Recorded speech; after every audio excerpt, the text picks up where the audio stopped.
I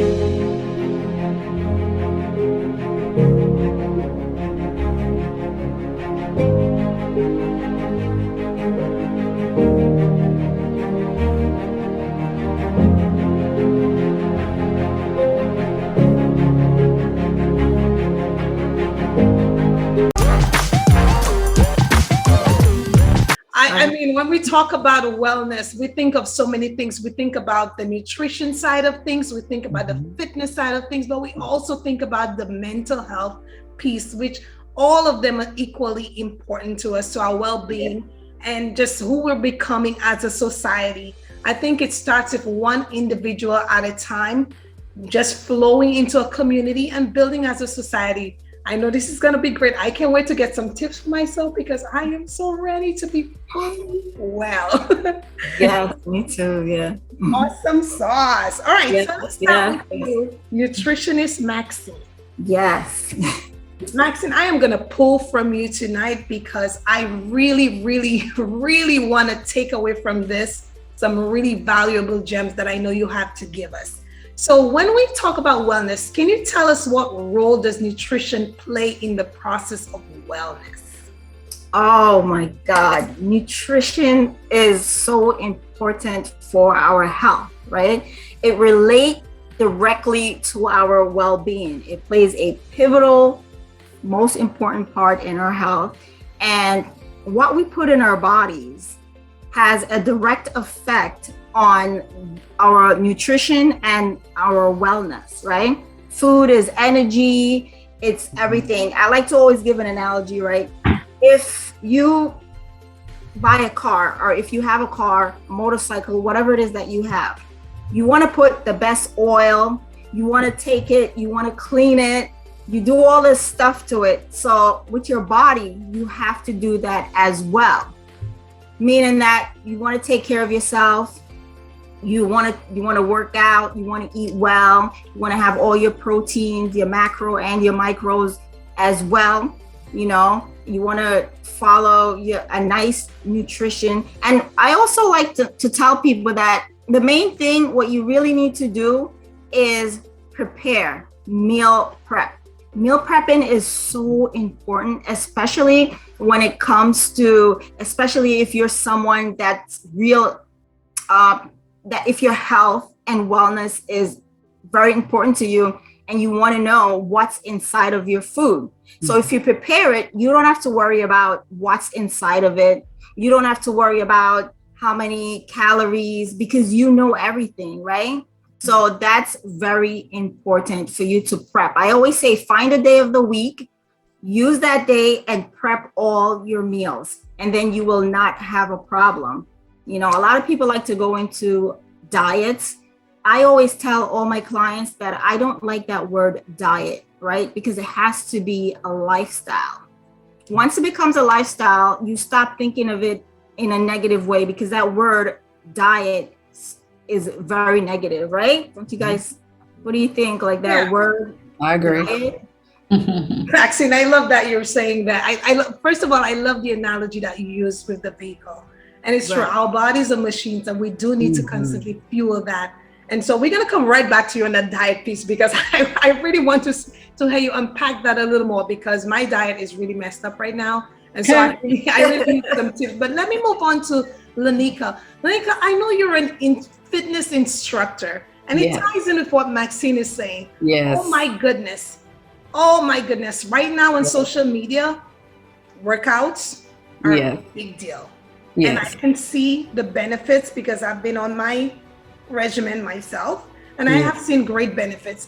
But here's my question, and here's I know what everyone's struggling with out there is finding the balance. How do you find balance with and including your workout sessions? How do you give priority to your physical health? How do you find balance? Because that's a good question. You have to choose to love yourself and take that time each day to put it to work on that.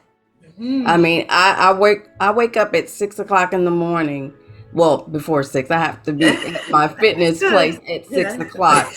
But just as well as we feed our minds, we have to feed our bodies and our spirit also. And it's so important to if you walking is good. I teach dance fitness, and our fitness is a workout that is for anybody and everybody. It's not about getting fit, it's not about losing weight. It's about loving your body in the season that it's in. So everybody needs to move every day. There's so many benefits of just doing that, and you have to choose to want to do it. Right. Either you do it or you don't. You get depressed and you feel just like blah. You just don't feel as well when you don't move your body every day. Moving your body every day, at least 30 minutes to 20 minutes each day, it will improve your health. All right, Lanika, I'm feeling really guilty sitting here, so I'm just gonna move my body a little bit. I'm just gonna move my body a little bit because I do get it. I do get it, and I get it. And you touched on a lot of things here, and self-love it's a big deal. Yes. And so you love yourself, move your body, get it moving. Yes. And I like the point that you made about feeding the different areas of yourself, in your mind fitting. So let's move to Elisa. Elisa, founder of the Botham Jean Foundation. First of all, I want to say your brother, Botham Jean, will always be in our hearts. I want to start off with that. Now, how does you very welcome? And I know that your family has been through a lot, but I want to ask this question. I want to start off with this. How does the continuous current events with police brutality or the social injustice that we're seeing every single day, how does the trauma of that impact the mental wellness? Because we want to come to a place where we're well, and having gone through what your family gone through, but the current events, they're still occurring every single day. How does that impact the wellness journey for you guys, or for anyone for that matter?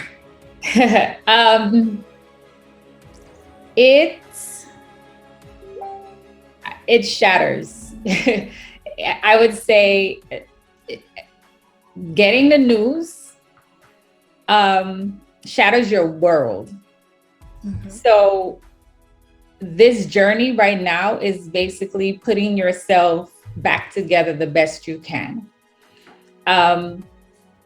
When I received the phone call of my brother's death, I think my mind went into protective mode because I couldn't process it at all. I spoke to my brother that day, like we speak every single day. And I spoke to him that day, and the last thing I was expecting was to get a call from the hospital letting me know that he was killed. So my mind went into protective mode. I didn't cry, I didn't react. I was just, I think, in shock for maybe the first year. A lot of people, tell you have to go through the stages of grief and the stages of grief and the stages of grief. You forget that. I was stuck on anger for the first year. I went through the whole denial part. I went through the bargaining, but I was just stuck. And Elisa, let me stop you a little bit. And for those of you who don't know, Botham Jean was a young man from the island of St. Lucia. He was killed in the comfort of his home by a police officer who claimed to have been confused about getting into her own unit. So we just want to make that clear. Mm-hmm. Go on. Yeah. Mm-hmm. So even that, with him being killed in his own apartment where, you think you're safe at home, that also played a part of just messing with my mind. I didn't feel safe. I needed a babysitter just to be home. Right. And I'm a mom. I have 3 sons. Wow. But I needed a babysitter for myself because I would go into panic attacks. I would go into anxiety attacks because my mind was shattered. And that's what we deal with. Fast forward to now, it's 3 years later. Every time there is a police brutality victim in the news, It triggers. It triggers my anxiety, my PTSD, my depression. It triggers that.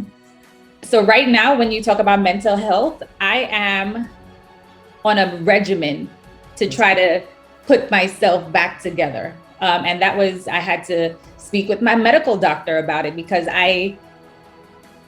my cup was full.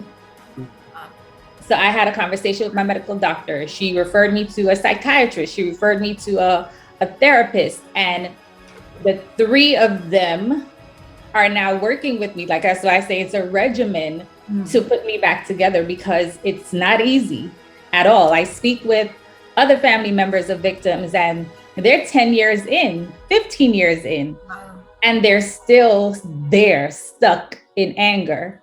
Wow.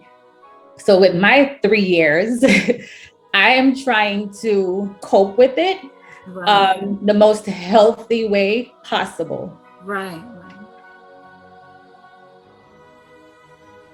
Thank you guys for watching the Kurline Speaks show. Until then, see you in the next video. Have a good one.